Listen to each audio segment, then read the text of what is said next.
오늘 본문의 말씀도 보게 되면 중세시대에 종교개혁을 할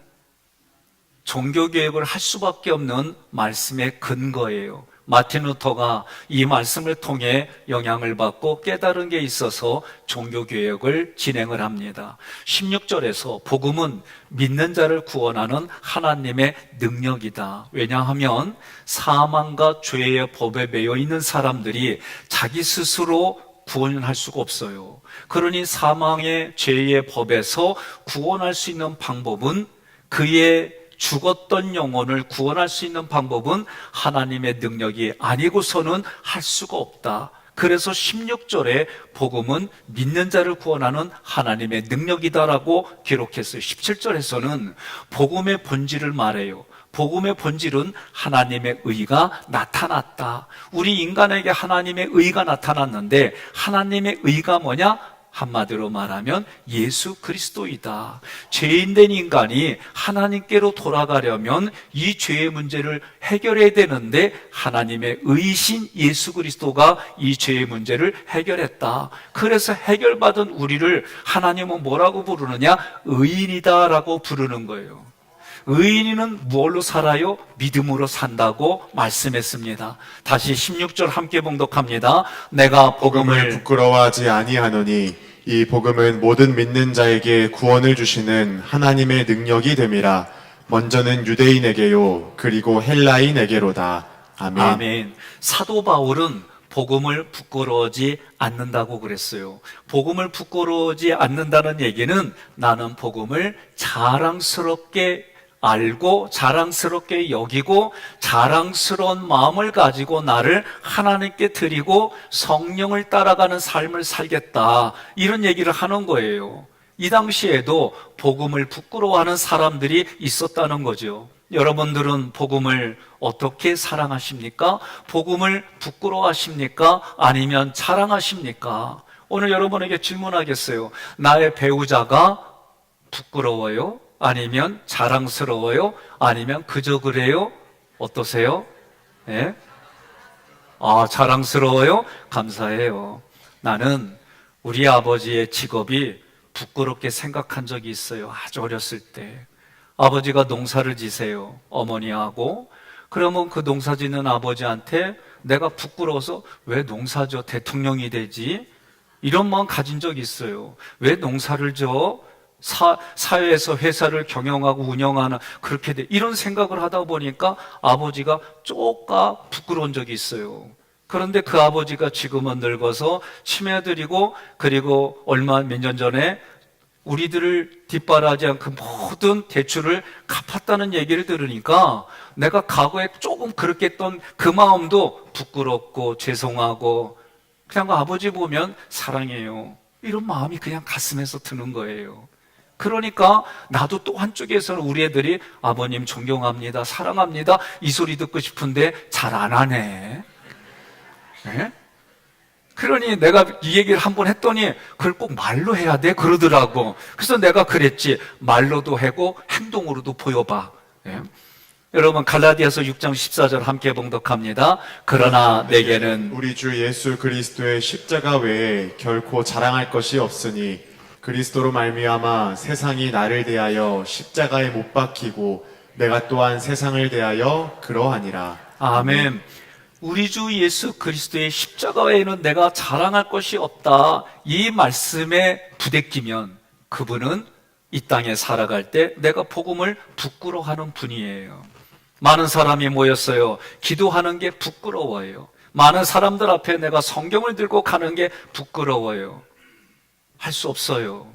부끄러워하는 만큼 하나님도 당신을 부끄러워하는 거예요. 이거 아셔야 돼요. 네? 내가 하나님 앞에 이런 믿음의 삶을 보여준다는 게 뭘까? 나의 정체성이 뭘까? 이런 고민들을 정말 해야 돼요. 제가 늘 말씀드렸잖아요.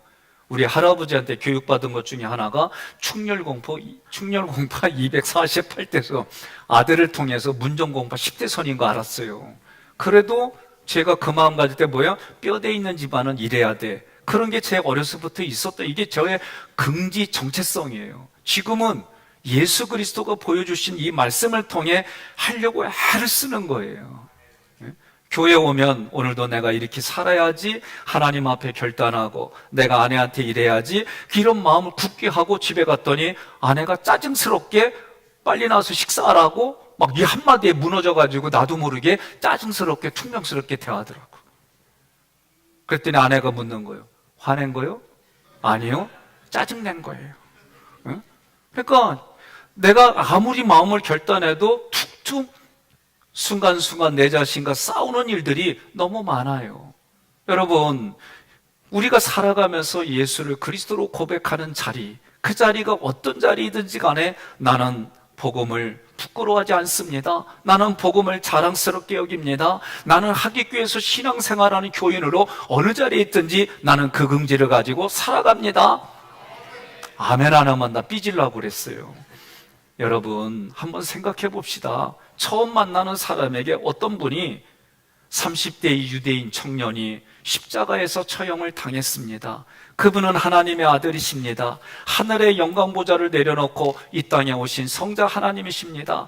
그분이 비참한 죽음을 당한 이유는 당신의 죄 때문에 그렇습니다. 그분을 그리스도로만 믿어야만 죄사함을 받습니다. 그리하지 아니하면 당신은 영원히 멸망을 받아 지옥에서 고통을 당합니다. 예수님은 죽은 지 3일 만에 부활하셨습니다. 그분은 머지않아 이 세상을 심판하러 다시 오실 것입니다 라고 표현하고 얘기한다면 그 사람들이 맞습니다. 당신의 말이 맞습니다. 회개로 돌아가겠습니다. 어느 교회로 가면 되겠습니까? 이런 사람 없어. 예? 없어요. 전혀 예수를 알지 못하고 교회를 알지 못하는 사람에게 이렇게 얘기를 하면 뭔 말이야 도대체? 그 당시에도 복음을 부끄러워하는 사람들의 모습을 사도행전 26장 24절에 유대 총독으로 온 베스도라고 하는 사람이 있어요. 사도 바울이 그렇게 자기를 예수 그리스도로 고백하고 변명하니까 뭐라고 그래요? 네가 공부한 것 때문에 많은 학문이 너를 미치겠구나. 쉽게 말하면 베스도는 뭐라고 그래요? 야, 이 미친놈아, 그러는 거예요. 오늘날도 마찬가지예요. 그런데도 불구하고 그런 환경 속에서 사도 바울이 고린도전서 1장 18절과 22절로 23절에 이렇게 말하는 거예요. 십자가의 도가 멸망하는 자들에게는 미련한 것이요 구원을 받는 우리에게는 하나님의 능력이라. 유대인은 표적을 구하고 헬라인은 지혜를 찾으나 우리는 십자가에 못 박힌 그리스도를 전하니 유대인에게는 거리끼는 것이요 이방인에게는 미련한 것이로다. 여러분, 우리는 십자가를 자랑한다는 것이 익숙해요. 내가 십자가를 알지 못하는 사람에게 이걸 전한다고 하는 것은 쉬운 얘기가 아니에요. 저의 중학교 정말 친한 친구에게 이 복음을 전하고 예수 믿기까지 수십 년이 걸렸어요. 가장 결정적일 때가 자기의 아이, 셋째 아이가 아내가 임신해서 셋째를 임신했는데 그 아이가 의사의 그런 소견서에 그 여러 가지 피검사를 해보니까 아이가 장애 확률이 크다는 거예요. 그러니까 이 친구가 저한테 전화를 줬어요. 그래서 당진에서 부목사 할 때 시간을 내서 우리 부부가 갔어요. 예배드리고 복음을 전하고 그 결과는 어찌 될지 모르지만 예수님께 맡기고 신앙생활 하자. 그랬더니 이 친구가 그러겠다고 약속을 하고 그리고 나서 세월이 흘렀어요. 어느 날 아이가 출산했는데 아이가 얼마나 아름답고 모든 병으로부터 깨끗이 도와줘서 공주님이 출생했어요. 그러는데 아이고야 감사하다. 하나님 감사하다. 그랬어요. 이런 일들은 참 많이 일어납니다. 그러나 이걸 통해서 이 친구가 지금은 안수집사가 됐어요. 부인도 권사가 되고 그때에 그분들이 직분받는 날 가서 보니까 이분들이 저한테 편지를 썼어요. 자기들에게 축하해 줄 사람이 나밖에 없다고. 그러니 어떻게 가야지. 그래서 오후 때 거기 가가지고 예배드리고 그랬어요. 사랑하는 성도 여러분, 우리가 누군가에게 예수를 믿게 한다고 할 때 이게 쉽지 않더라. 그러한 세상에 사도 바울이 선포하는 거예요. 나는 복음을 부끄러워하지 않습니다. 그러면 이 얘기는 뭐냐면 연습하는 게 뭐요? 내 배우자는 부끄럽지 않습니다. 내게 배우자는 자랑입니다. 내게 배우자는 능력입니다. 내게 배우자는 나의 모든 것입니다. 아니, 아멘이 안 나면 내가 뭐 어떻게 해야 돼? 아멘을 해야 돼, 이럴 때. 왜? 하나님을 사랑한다는 마음을 연습하는 게 내 배우자에게, 내 부모님에게, 내 자녀들에게 내가 살아가는 삶의 그 자리에 나는 부끄럽지 않습니다라고 말해야 되는 거예요. 그러니까 여러분, 이런 연습을 어디서 해? 교회에서 하는 거지. 고린도후서 12장 15절에 그런 일을 위해서 사도 바울이 고백하는 거 있습니다. 여러분의 영혼을 위해서라면 내가 가진 것뿐만 아니라 내 몸까지도 기꺼이 바치겠습니다. 내가 여러분을 이토록 사랑하고 있는데 여러분도 나를 그만큼 사랑해 주어야 하지 않겠습니까? 아멘. 내가 먼저 그렇게 희생하고 헌신한 일을 하니까 당신도 나에게 그렇게 했으면 좋겠다라고 말하는 거예요. 여러분, 이 땅에는 우리 인생의 몸을 가지고 일방적인 데는 부모와 자식밖에 없어요. 제가 보니까 그래도 일방적인 데는 부모의 사랑이 자녀들에게 흘러가는 거 이거밖에 없어요. 네? 세상 사람들 관계는 이게 쉽지 않아요. 그러니 저도 때로는 그런 인생 속에서 고민하고 또 하나님 앞에 묻고 하나님의 말씀해 주시는 대로 살아가려고 몸부림치는 거예요. 옆 사람에게 인사합시다. 나도 그리요. 그러세요. 네. 에베소서 1장 19절로 20절 함께 봉독합니다. 또 믿는 우리 속에서 강한 능력으로 역사하시는 하나님의 권능이 얼마나 큰가를 알게 하시기를 기도합니다. 여러분 믿습니까? 20절에 하나님께서는 그 크신 능력으로 그리스도를 죽은 사람들 가운데서 다시 살리시고 하늘 아래에서 자기 오른편에 앉게 하셨습니다. 아멘. 그러므로 복음은 나를 구원해 주시는 하나님의 능력입니다. 주님이 지신 나무 십자가는 다듬지 않았어요. 그 얘기는 무엇을 뜻하냐면 순수하고 능력의 복음은 세상 사람들에게 미련해 보이는 거예요. 어리석게 들리는 거예요. 어떤 이는 길을 틀어 막아요. 어떤 이는 돌을 들어 던지는 거예요. 성경에서도 로마서에 뭐라고 그래요? 유대인들은 네가 전하는 예수가 내게도 그리스도이라고 한다면 표적을 보여달라. 기적을 보여달라. 그러면 믿겠다. 그 믿음 오래가지 않아요. 사람은 그러게 돼 있어요. 헬라인들에게는 네가 전하는 예수가 그리스도라면 우리에게 지혜를 깨닫게 해달라고 그렇게 얘기를 하는 거예요. 그런데 유대인에게는 그 복음이 거리끼는 거예요. 하나님 위에는 믿지 않으니까 이 땅에 성자 예수님을 보내주신 그것을 받아들이지 않는 거예요. 헬라인들은 십자가에서 죽어? 왜 죽어? 이해를 못하는 거예요. 세상의 의식은 십자가에서 죽는 거는 진짜 미련해보고 헛된 것으로 보는 시각이에요. 그런 사람들에게 내가 예수 믿는 모습으로 보여줄 때 언제 감동이 와요? 언제 감격이 와요? 그건 아무도 모르는 거예요. 예?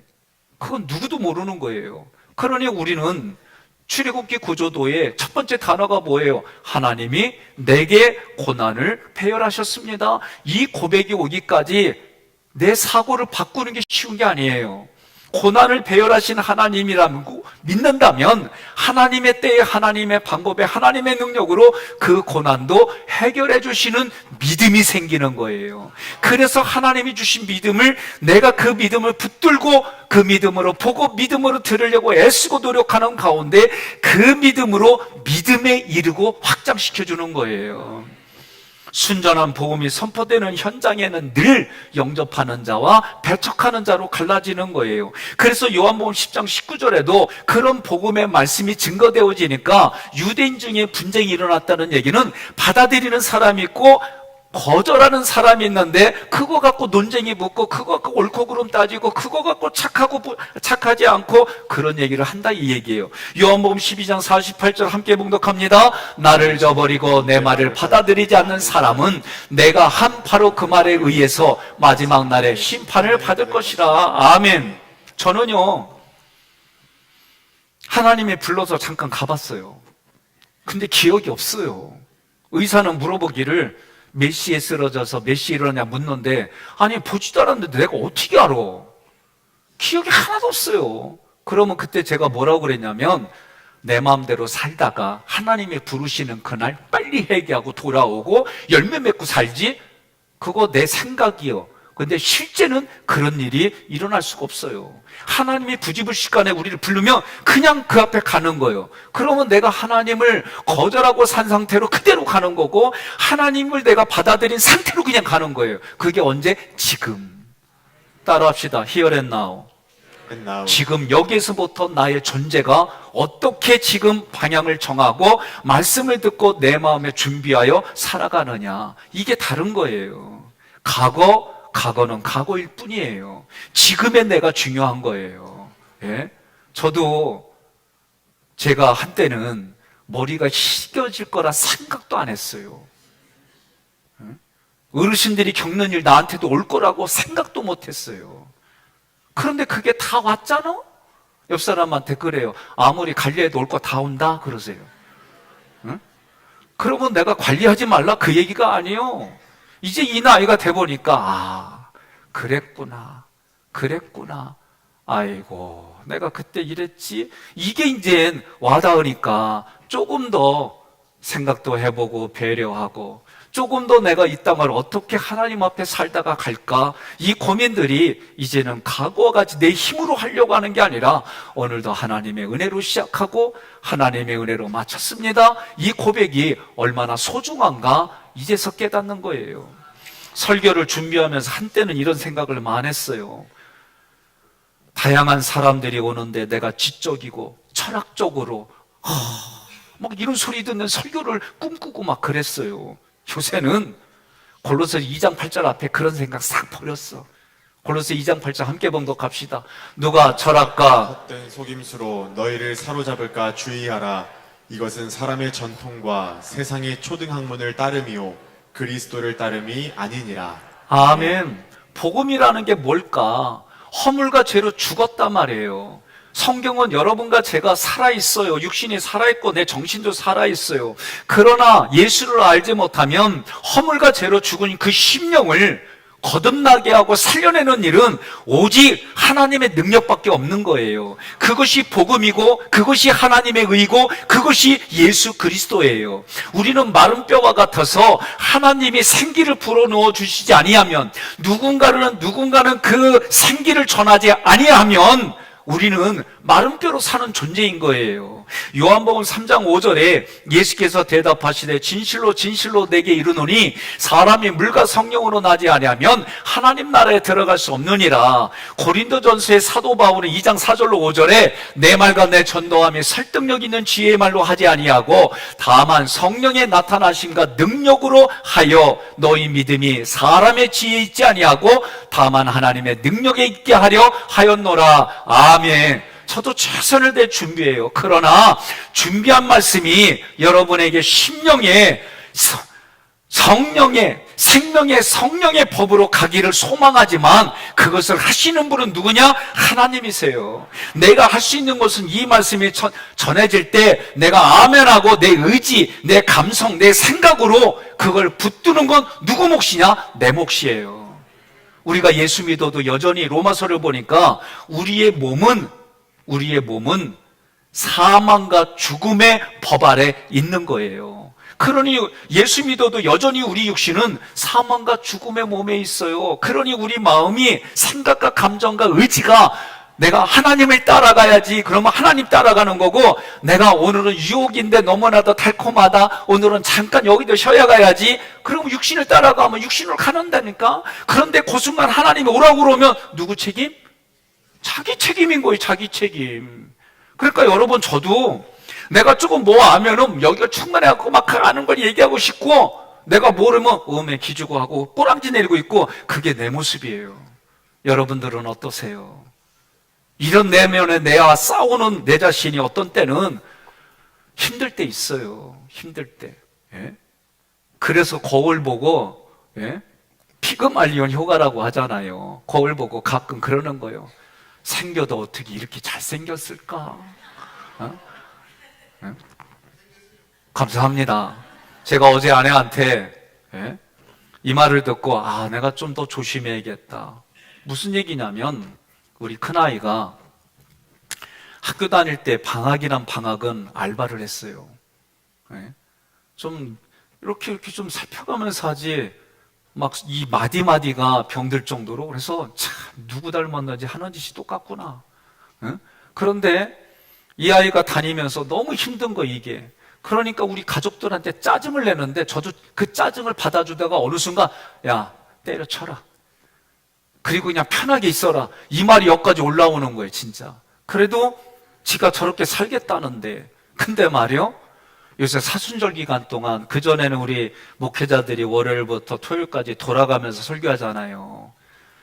우리 둘째가 엄마한테 하는 거예요. 나한테는 얘기 안 하고. 엄마, 아빠의 지금 모습이 형이 매일 알바할 때 모습과 똑같아. 이 얘기 들으니까요, 제가 화가 나는 게 아니라 내가 나도 모르게 애들한테 짜증내고 힘들어했구나. 그럼 내가 이게 바람직한 모습이 아니지. 그리고 나서 아니 쫙하고 하려는데 그 마음 갖고 딱 얼굴 보니까 짜증나. 에? 우리 마음이 이래요. 그래도 어떻게 해요? 짜증나는 걸 다 긁어내고 하나님의 말씀으로. 오늘 둘째가 나에게 그거 한 거는 성경에 말씀하는 것처럼 네가 금식한다면 금식하는 척하지 말고 오히려 더 머리에 기름을 바르고 얼굴은 생글생글하면서 아닌 척하며 그렇게 살아가야지. 여긴 꼭 아멘을 하네. 희한해. 속으로만 하지 마요. 승은 씨, 아멘 소리가 크게 나와야 돼? 오케이. 난 승은 씨만 보면 아주 이뻐, 멋있고 총각이요. 관심 있는 분들은 나한테 얘기해. 자, 고린도전서 3장 12절로 13절 현대인의 성경 함께 있습니다. 이 기초 위에 건물을 세울 때 금이나 은이나 보석으로 세우는 사람도 있고 나무나 풀이나 짚으로 세우는 사람도 있을 것입니다. 그러나 심판날에는 각자의 일한 결과가 불로 시험을 받아 밝혀질 것입니다. 아멘. 여러분 믿습니까? 복음이 전해진다는 것은 내게 유익한 것이 꼭 하나님이 주신 것만 보지 말고 심판도 여러분들이 같이 봐야 돼요. 이 복음에는 하나님의 은혜와 심판, 다시 말하면 하나님의 은혜에는 뭐가 우리가 진리로 대답하고 하나님이 사랑을 부어주시면 나는 공의로 대답. 이거는 동전의 양날개와 양면하고 똑같은 거예요. 그런데 우리는 심판은 거의 생각 안 해요. 심판 말하면은 딴소리를 많이 해요. 제가 신학교 다닐 때 너희들이 목회자가 되어져서 목회 한참 하게 되면 11조와 이혼에 대한 얘기 하기가 어려운 시대가 올 거라고 그랬어요. 지금 우리가 그래요. 그래도 우리는 지금 이 자리에서 하나님을 믿는 믿음으로 내 마음을 증수하고 성령이 거하는 육신으로부터 마음, 영까지 바르게 세우며 나아가야 되는 거예요. 복음은 믿음으로만 받습니다. 구원은 하나님의 능력으로만 가능합니다. 그 믿음을 통해 하나님이 하신 일이 보여지는 거예요. 여러분 사랑이라는 거 보세요. 예? 사랑이 뭐예요? 예? 뭘 부어요? 연필로 쓰는 거지. 눈물에 씨앗이고. 이거는 세상 사람들이 노래로 얘기를 해요. 우리에게 사랑은 하나님이세요. 그 하나님이 우리에게 사랑해 주셨다는 게 예수를 그리스도로 이 땅에 보내셨다는 게 나의 죄의 문제를 해결해 주셨다는 것이 내게 복음이고 하나님의 의로 내가 받아들이는데 이런 얘기는 성경밖에 없어요.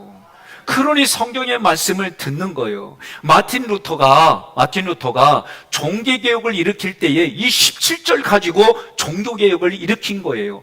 허물과 죄로 죽은 영혼들에게는 오직 하나님의 은혜밖에 없구나. 하나님의 능력밖에 없구나. 그렇다고 한다면 허물과 죄로 죽은 사람은 두 가지를 해결해야 되는 거예요. 첫째는 하나님이 아담에게 이 선악을 알게 하는 나무를 먹으면 정령 죽으리라.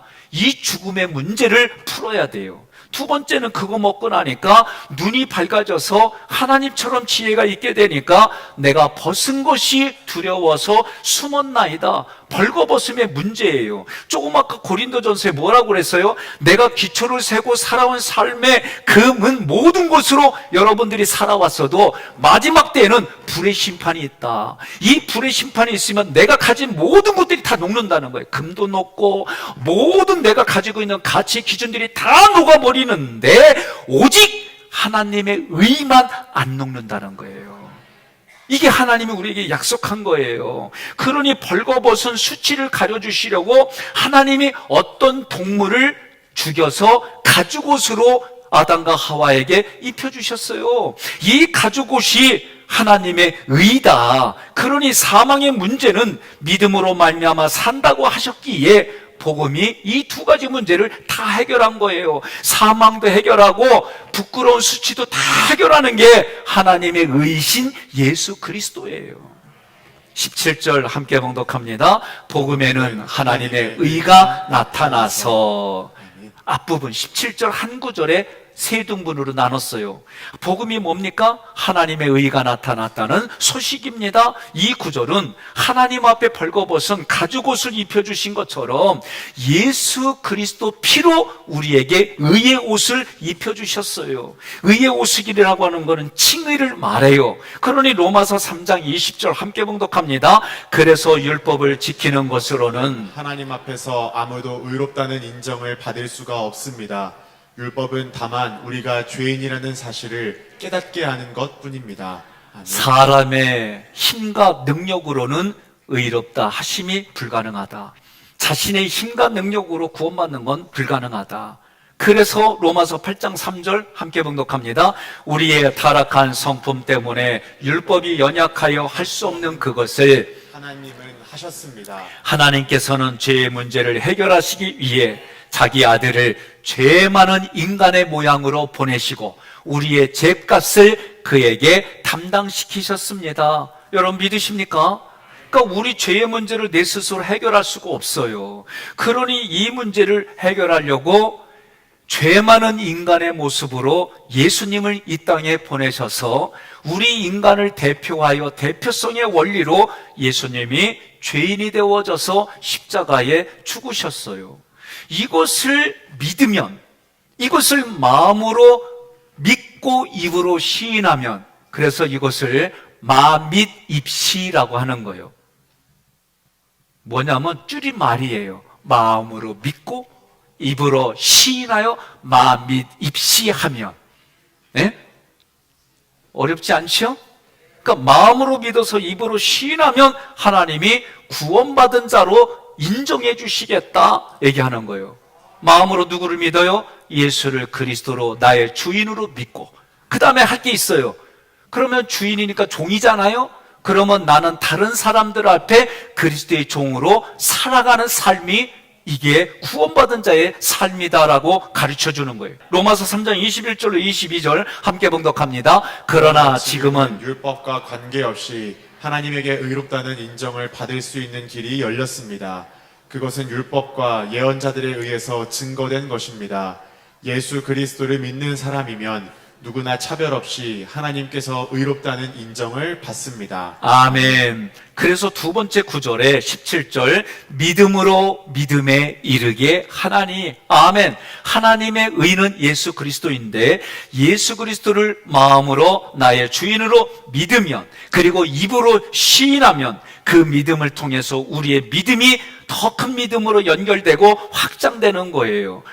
로마서 5장 12절 함께 봉독합니다. 한 사람을 통해 죄가 이 세상에 들어왔고 죄를 통해 죽음이 온 것처럼 모든 사람이 죄를 지었기 때문에 온 인류에게 죽음이 터지게 되었습니다. 아멘. 그러면 성경이 말하는 죽음, 첫째 죽음은 영의 죽음이 있어요. 하나님과 분리되는 영의 죽음이 있어요. 예수 믿지 않는 사람들이 여기에 속해요. 두 번째로는 내 육신의 죽음이 있어요. 나의 몸과 영혼이 분리되는 거예요. 세 번째는 영혼이 분리되는 멸망이 있어요. 이것은 우리가 육신이 흙으로 돌아가면 다 부활해서 하나님 앞에 갔을 때 그 부활의 몸을 가지고 예수를 믿고 믿은 자로 이 땅을 산 사람들은 천국에 가고, 예수를 믿지 아니하고 자기 멋대로 자기 마음대로 재밌게 신나게 기쁘게 살던 사람들은 어디 가요?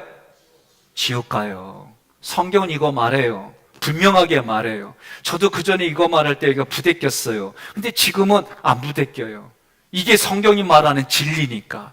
그러면 17절 세 번째, 이 죽음에서 살아나는 길은 하나님의 의밖에 없다. 같이 봉독합니다. 기록된 바 오직 의인은 믿음으로 말미암아 살리라 함과 같으니라. 아멘. 바울은 이 말씀을 확증하기 위해서 구약의 선지자가 말한 것을 끌어왔어요. 하박국 2장 4절이에요. 함께 봉독합니다. 보라, 그의 마음은 교만하며 그 속에서 정직하지 못하나 의인은 그의 믿음으로 말미암아 살리라. 아멘. 우리 마음이 여전히 교만하고 정직하지 못하는데 삼위일체 하나님이 일방적으로 내 마음 안에 자리를 잡고 앉아 계세요. 이게 은혜요, 이게. 그러면 그 다음부터는 어떻게 해요? 자리에 잡은 앉은 그분을 성경을 통해 자리 잡고 계시니까 그 자리가 나의 주권의 자리입니다. 보좌입니다. 내가 주인된 행사를 했던 자리입니다. 라고 고백을 하는 거예요. 그래서 그 얘기는 뭐요? 나를 부인하고 내 십자가를 지고 예수님을 따라가겠습니다. 그 고백하는 거예요. 그래서 여러분과 제가 로마서 1장 17절은 복음의 핵심인 이신칭의, 하나님이 오직 믿음으로만 의롭다 함을 받는다. 믿음으로 의롭다 함을 받은 사람은, 의인은 믿음으로 산다. 이게 이신칭의예요. 하나님이 나에게 올바른 관계를 성경을 통해 가르쳐 주셨어요. 구원을 받는 길은 오직 믿음을 통해서만, 예수를 그리스도로만 마음으로 믿어서 입으로 고백하는 거예요. 이거를 어떻게 연습한다? 내 배우자를 자랑하고 긍지 가지고 사는 거예요. 근데 그걸 겉으로 얘기하잖아? 그럼 욕해, 우리 동네에서는. 그걸 뭘로 해야 돼요? 그런 마음의 눈빛과 얼굴과 삶으로 보여주는 거예요. 나는 그런 생각을 못했어요, 정말. 그냥 피곤하고 힘들면 집에 가서 그냥 창밖을 통해서 창밖 보면서 그냥 힐링하고 이 정도만 생각했는데, 둘째가 그 말할 때 그전 같으면, 제 생각에는 그전 같으면 500년 전에는 짜증내고 화가 내고 뭘 묻지마 막 이랬을 것 같아. 근데 요번에는 그냥 그 말 듣자 하나님의 음성처럼 내가 들려지고 생각하고, 내가 조금 더 피곤하고 힘들어도 내가 에너지자이로 얘기를 해줘야지, 이런 생각을 가져가니까, 이런 생각을 하고 안 하고는 누구 책임? 내 책임. 그러면 내가 그런 생각을 하면 누가 혜택을 받아요? 아니, 나도 혜택 받지만 그런 생각을 하면 누가 혜택 받아요? 우리 가정이 혜택 받는 거예요. 그게 피바른 공동체 안에 이런 뜻이에요. 그러니 여러분과 제가 어떤 생각을 가지고 말하고 이야기하고 얼굴을 보여주냐에 따라서 그 혜택을 받는 거는 내 영향력 아래에 있는 가정, 내가 만나는 사람과의 관계, 이런 거예요. 아, 뭐 여기가 아멘이 안 나오네. 아멘 해야 끝나. 응? 그러니까 여러분, 우리는 로마서 1장 8절부터 17절까지 바울의 모습을 보았어요. 로마 교회를 한 번도 가지 못했지만 그 교회를 향한 사랑, 자기는 복음을 전하려고 하는 사명자로서, 그리고 그 성도들이, 로마 교회 성도들이 복음이 전파되어지는 것을 보고 하나님께 감사했어요. 그리고 그들에게 신령한 은사를 나눠주고 싶어 했어요. 복음을 전하는 것이 자기는 빚진 자의 그 마음을 가지고 사명자로 살아가기에 최선을 다했어요. 무엇보다도 확신 있게 얘기하는 거예요. 복음은 구원의 능력이 되며 하나님의 능력이다. 하나님의 의가 나타났다. 인간은 오직 믿음으로 의로움을 받을 수 있는 이유가 그 하나님의 의를 받아들일 때만이다. 그래서 나는 그 복음을 부끄러워하지 않는다. 이것이 철학이나 어떤 사상보다도 훨씬 위대하다. 그러므로 하나님의 능력이 됨을 고백한다. 지금을 살아가는 우리도 동일하게 적용되는 거예요. 복음의 빚진 자로서 믿음으로 살아갑시다. 복음을 부끄러워하지 맙시다. 담대히 선포하며 살아갑시다. 그리고 일부러 이제는 성경책을 밖으로 가지고 가는 거예요. 예? 제가 가방으로 갖고 다니다가 요새 일부러 성경을 꺼집어내요. 왜? 말하기 어려울 때는 딱 성경을 보면 알잖아요. 그리고 일부러 성경이 보이게 밖으로 내가 이러고 갖고 다니는 거예요. 그거 딱 보면 예수쟁이구나. 난 그 말이 들으면 고마워요. 감사하고. 여러분과 저는 뭐 소리 듣는 거예요? 예수짜리. 네? 뭔 짜리? 예수짜리. 얼마짜리? 얼마짜리요? 예수짜리로 사는 거예요. 그래서 오늘 말씀처럼 오직 의인은 믿음으로 말미암아 살리라. 말씀에 새깁시다. 우리가 받은 복음을 온전히 붙들고 다른 사람들에게 나의 삶 언행으로 증거가 되어지는 거룩한 성도가 되기를 주님의 이름으로 권면하며 축복합니다. 오늘 말씀을 PPT로 정리해봤어요. 함께 있습니다. 내가 복음을 부끄러워하지 않습니다. 사도 바울이 말하는 복음은 모든 믿는 자에게 구원을 주시는 하나님의 능력이고 복음 안에 하나님의 의가 나타났다고 선포했는데 하나님의 의가 예수 그리스도예요. 16절에서 복음은 하나님의 능력이라고 그랬어요. 그러면 복음의 정의가 오늘 문맥으로 보니까 사도 바울은 나는 복음을 부끄러워하지 않는다, 자랑한다 얘기했어요. 그렇다고 한다면 이 복음을 자랑한다고 하는 건 뭔 말일까? 1번 있습니다. 십자가에 달린 구세주라는 복음은 당시 문화, 지성의 눈에 어리석고 미련한 것으로 보였습니다. 그러나 바울의 복음은 신비의 능력, 진리를 확신하며 부끄러워하지 않고 복음을 선포하였습니다. 자, 좀 더 구체적으로 16절에 복음은 하나님의 능력이라고 그럴 때 복음의 정의 1, 하나님의 능력입니다. 2, 모든 자에게 주어지는 하나님의 구원 통로입니다. 복음의 능력 1, 허물과 죄로 죽은 심령을 살립니다. 2. 성령으로 거듭나게 합니다. 그럼 믿습니까?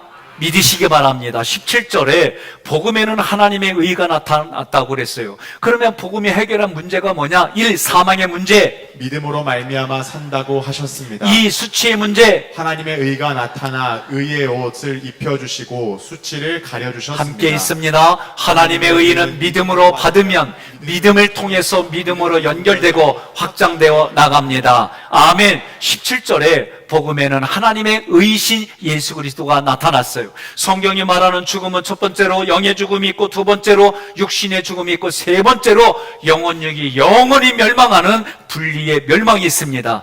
있습니다. 이 죽음에서 살아나는 길은 오직 하나님의 의밖에는 없습니다. 그렇다면 17절에 복음은 믿음으로 믿음에 이르게 한다. 하나님의 우리에게 은사를 주신 믿음은 그 믿음을 붙들고 살아가면 더 큰 믿음으로, 더 깊은 믿음으로, 성숙한 믿음으로 살게 해주시는 거예요. 1번 있습니다. 믿음은 한순간의 고백이 아니라 날마다 하나님을 믿고 따라가는 삶입니다. 두 번째로 믿음은 이신칭의 오직 믿음으로 의롭게 되고 그 믿음으로 살게 됩니다. 아멘. 그러면 우리는 이 믿음을 가지고 어떻게 고백해야 될까? 함께 고백하겠습니다. 나는 복음을 부끄러워하지 않고 오직 믿음으로 하나님의 의를 따라 살겠습니다. 아멘.